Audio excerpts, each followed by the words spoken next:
Greetings and salutations all, I.S. Anderson here once again, and today we're going to do another top 10 list. Most gods of ancient mythology aren't really good or evil. They tend to do things that can be considered either or. Yet despite these tendencies, they do gain reputations. Some gods gain a reputation of being good even though they have done some things that are pretty reprehensible. And then there are the gods that tend to go the other way. There are gods that do bad things, and they do earn their reputations of being quite despicable. And I decided I would comprise a list of the top 10 gods that tend to earn those reputations of being evil. So here I present to you the top 10 most despicable gods of ancient mythology.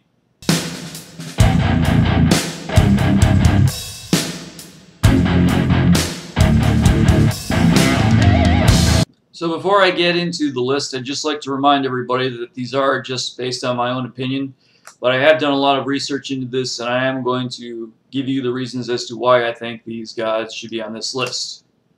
So Shiva is one of the members of the Hindu trifecta, Brahma, Vishnu, and Shiva. Shiva is the destroyer, the one who's supposed to destroy the whole world when its time has come. He's not, supposed to do it out of spite or anything like that, or maliciousness. He's just supposed to end the world when it's the world's time to end. The reason why I put him on this list, though, is because basically how he treats his family. First of all, he has a tendency to walk in on his wife while she's bathing. I mean, yes, that is his wife, but she always tells him that she prefers privacy when she does that. But he kept going in and kept going in on her, till finally the point where she decided to create her own little guard to wait outside and not let anybody pass by. And what she does is she forms this guard out of, she forms a small child out of clay from the earth and her own skin cells, basically her own DNA. She puts it in the mix and creates a small boy. So the small boy, stops Shiva from passing, and Shiva eventually gets pissed off at the kid and chops his head off, of course. And when his wife finds out about this, she goes in the morning, she's crying and all that stuff. And she's pretty upset because this is essentially her son, because it is made from the clay and her DNA. So of course Shiva, he decides at least he makes it up to her. He goes, okay, look, fine. What I'll do is I'll bring him back to life. I'll go out and find him a new head, and then I'll bring it back here, and I'll bring the child back to life. And so he does that, and he sends his people out, and they bring him back the head of an elephant. But he says, okay, that'll do, puts the head back on and brings the child back to life. And that's how we get the god Ganesh. Sorry if I mispronounced that, but basically that's how we get the elephant-headed god. So at least Shiva makes up for his bad doings, unlike pretty much everybody else on this list.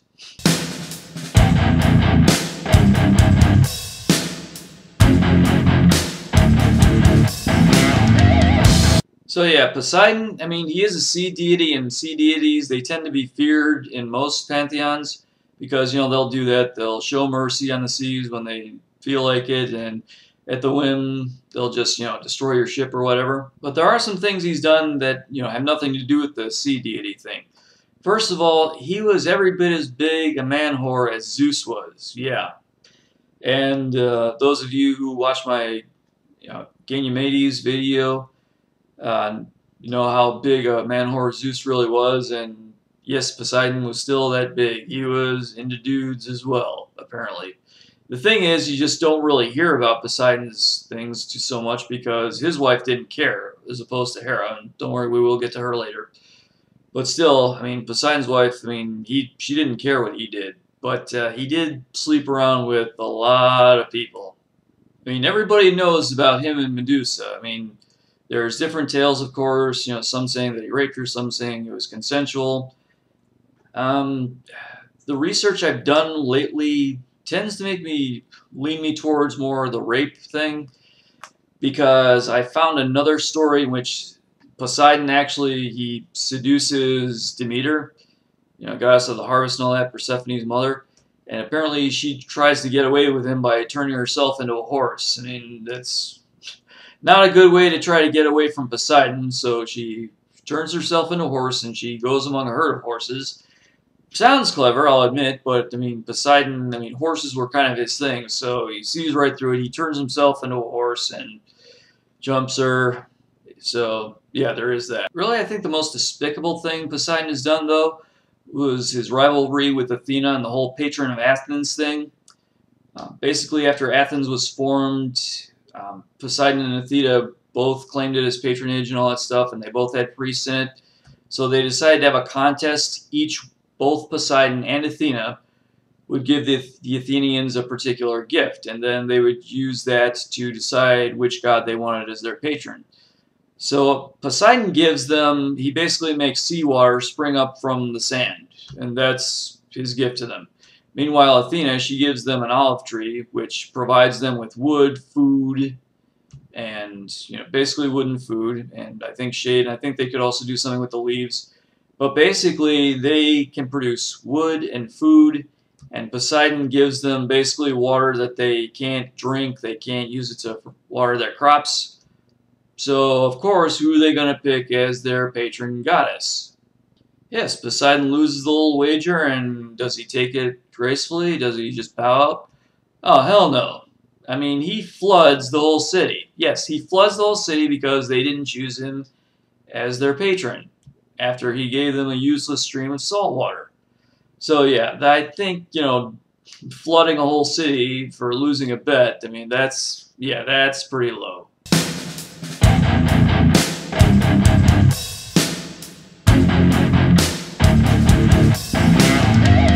So I think everybody was expecting him sooner or later. Probably not so soon, but I think everybody knew he was coming.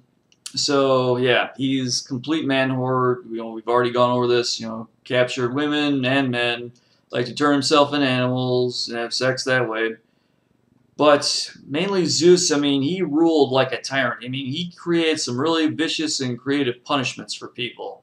First of all, there was the punishment of Tantalus, and for those of you who don't remember, he was the guy who Zeus sent to Hades and put him in a pool of water with, basically fruit dangling over his head.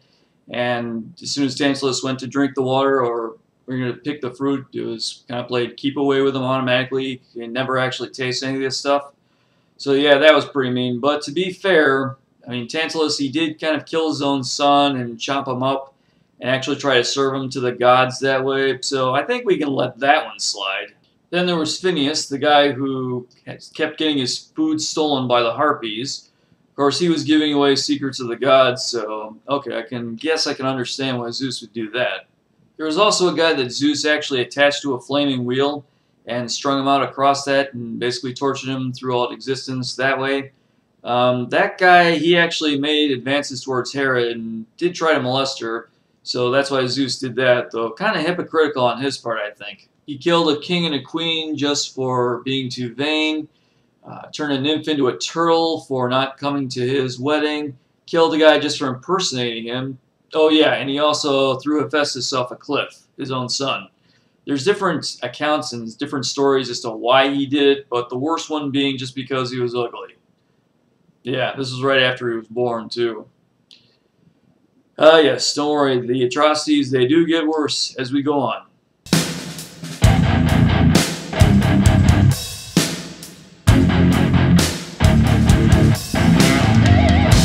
Tlaloc was the Aztec god of the rains and wind, and basically he's who they pray to make it rain to fertilize the crops.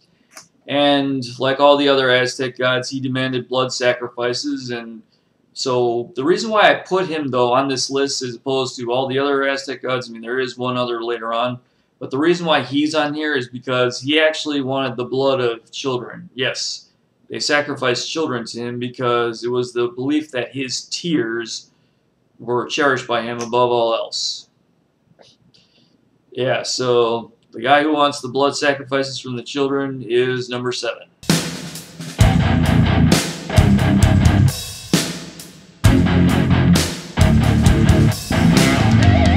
Susanoo, hopefully I pronounced that somewhat right, he's actually a Japanese deity, yes, of the Shinto religion, and he's the deity of the sea and storms. I'm noticing a lot of pattern here, a lot of sea, storms, winds, lightning, they seem to be pretty prevalent on this list. This guy actually earned the nickname of the impetuous male, and with good reason. I mean, he was jealous of his sister Amaterasu, who was the queen of the Japanese deities. I mean, pretty much since day one. This guy was actually born from his father's snot. So he goes to his sister one day and says, let's have a contest to see who can produce the most, goddess offspring. She goes, okay. So what he does is he steals her necklace from her and cracks open the seeds from it, and some godlings pop out from this. It's a little bit more complicated than that, but I'm just summing up here. Anyway, he says, oh look, I won. And she goes, well no, you created them from my necklace, so they're actually my gods, therefore I won. And he just accepts this, and he just goes on a temper tantrum in a rage. And so he does things like kill her servants and burn her rice fields and basically flays a horse alive until it's nothing but skin, and he throws the skin into her bed. Now, because of this torment, Amaterasu eventually just runs away and flees and hides herself in a cave. Now, she's the deity of the sun, so while she's hiding out in that cave, Japan isn't getting any sun. Not a good situation. Eventually, she does come out, and that's a story for another time. But after she comes out, Susanoo, he gets banished from heaven because of this. And so he goes down to earth, and, he's stomping around, having more temper tantrums, all this is so unfair and all that stuff, feeling sorry for himself. And eventually he comes across a family whose daughter has been captured by a dragon. So he offers to save the girl in exchange for some drink, wine. It seems like a fair trade, and he agrees to it. But the thing is, before he saves her, he turns her into a comb and puts her in his hair. Yeah, I mean, he does slay the dragon, but, he turns her into a comb. So even when he's a hero, he still has to be a dick about it.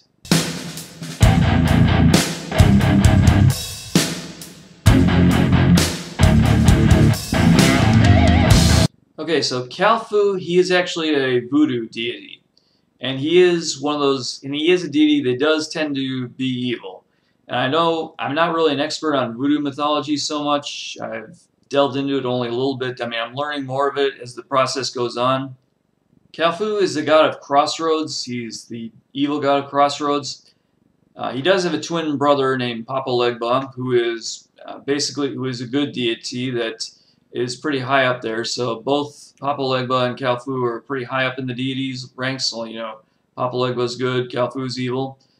And they do look very similar, so apparently when spirits are on these crossroads, they have to be careful because they could possibly run into Khalfu, and he allows only bad luck and evil into the world. There are rituals meant to appease Khalfu, but the thing is, these are done to plead with him for them to stay out of their lives. They're basically bribing him to, not bother them and leave them alone. And not to get too far into their rituals and all that stuff because, again, I'm not an expert. But apparently, if Khalfu does show up and he does ride the horse, it's another phrase for take possession of the cheval, the person who's, volunteers to be a physical bodyguard for the gods. If he does show up in this person, everybody at the place goes silent because they don't want to be seen as evil, and apparently Khalfu only, like I said, Khalfu only lets evil into the world. So, yeah, basically, he's a fairly bad guy, and, but again, I don't know too much into this, so I'm pretty much just going to leave it at that.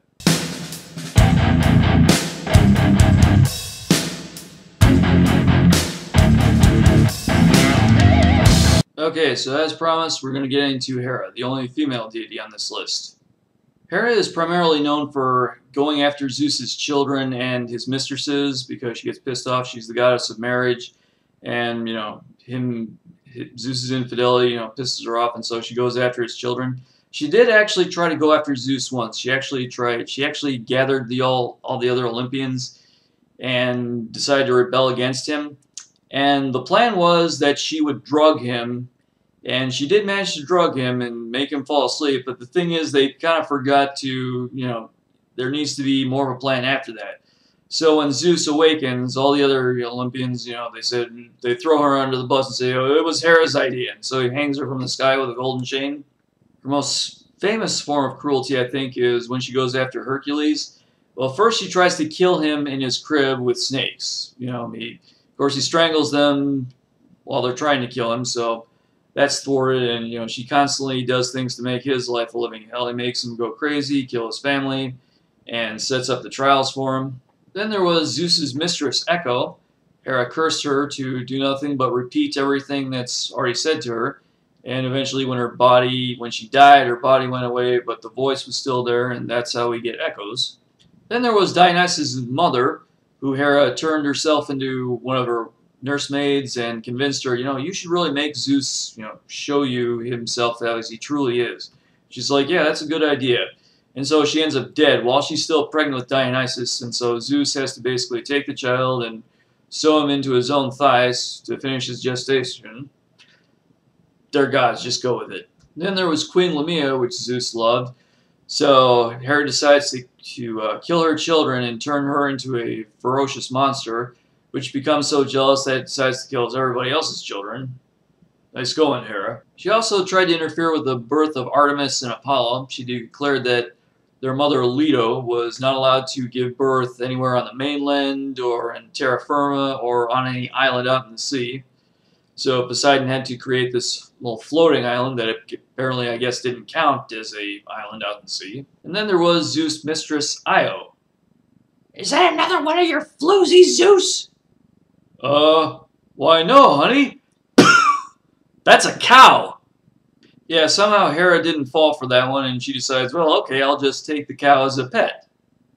The reason why I put her kind of high up on the list on the top 5 is because if any of these schemes of her have actually worked, I mean, she could have done a lot of damage, not just to the Olympians, but to the whole world as well. So that's why I placed her up pretty high. But let's continue with the top 3.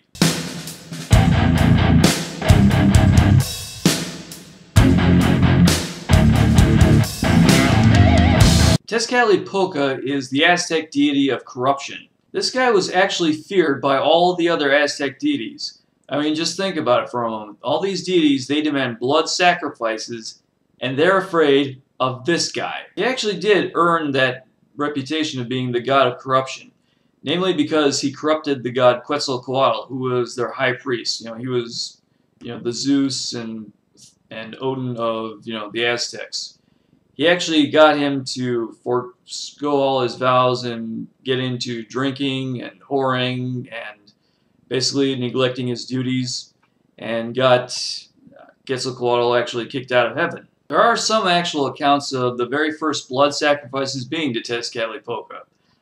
So if you want to know why the Aztecs are such bloodthirsty assholes, well, now you know.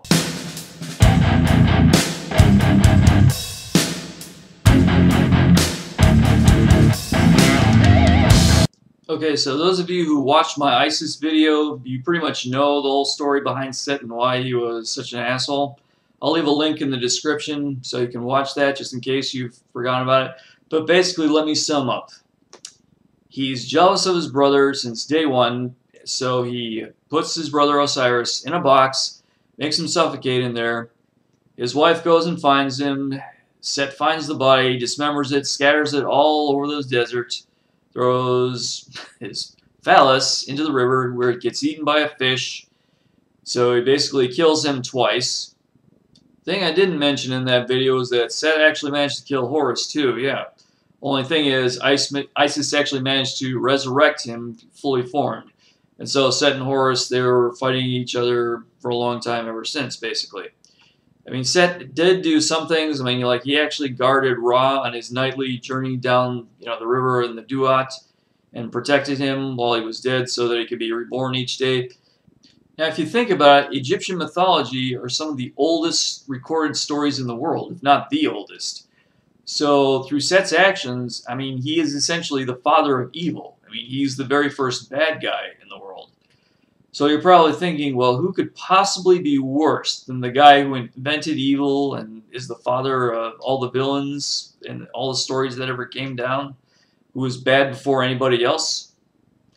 How about the guy who was literally destined to bring about the end of the world?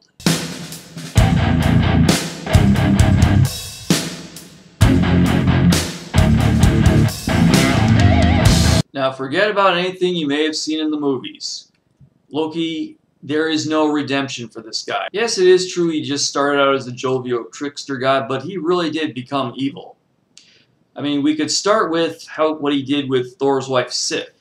He sneaks into Thor and Sif's room while they're still sleeping, and he takes a pair of shears and he decides to cut off all of Sif's hair, leaving her completely bald.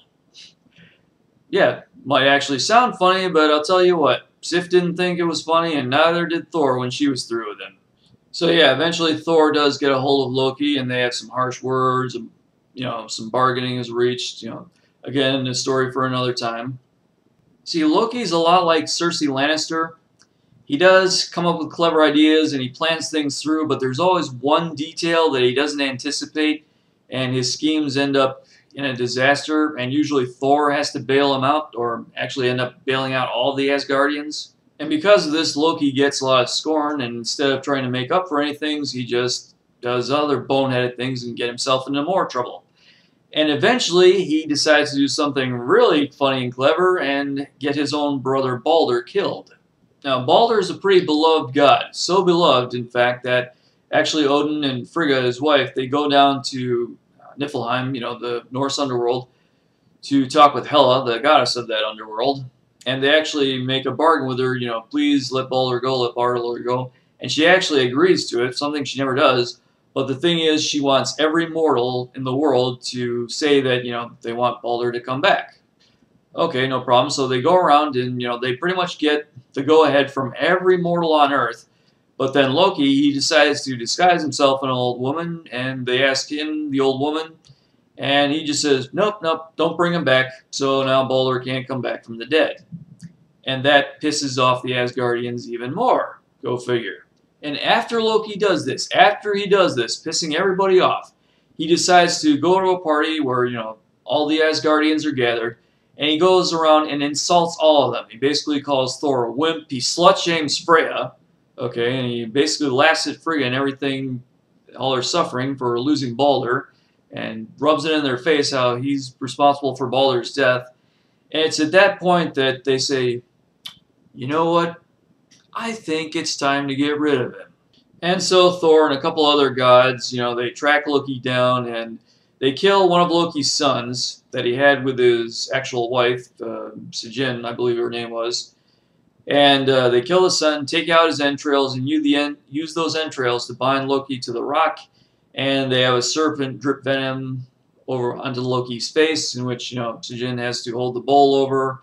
And, when the venom touches him and it causes earthquakes, I'm just slightly touching on that story. Probably something else I'll have to go over later, at a later date, but I think you get the gist of it. So as you may or may not know, Ragnarok is the Norse legend of the end of the world. And basically the event that triggers it is Loki getting free, and he organizes the forces to fight against Asgard. So, as I said before, Loki is literally destined to bring about the end of the world. So that's why he's my number one. He's going to basically kill us all. And that was my list of top 10 most despicable deities from ancient mythology. Hope you enjoyed that. Thank you for watching. And as always, my pertinent contact information will be down below in the abyss. And please comment, rate, subscribe, and please leave a comment if there's any part of this list that you'd like me to go over, any story that I didn't cover here that you would like me to tell more in depth, or any story of mythology you'd like me to cover in depth. And again, please comment, rate, subscribe, you know the drill. And until next video, this is I.S. Anderson telling everybody, make your lives grand and have a good day. Thank you very much.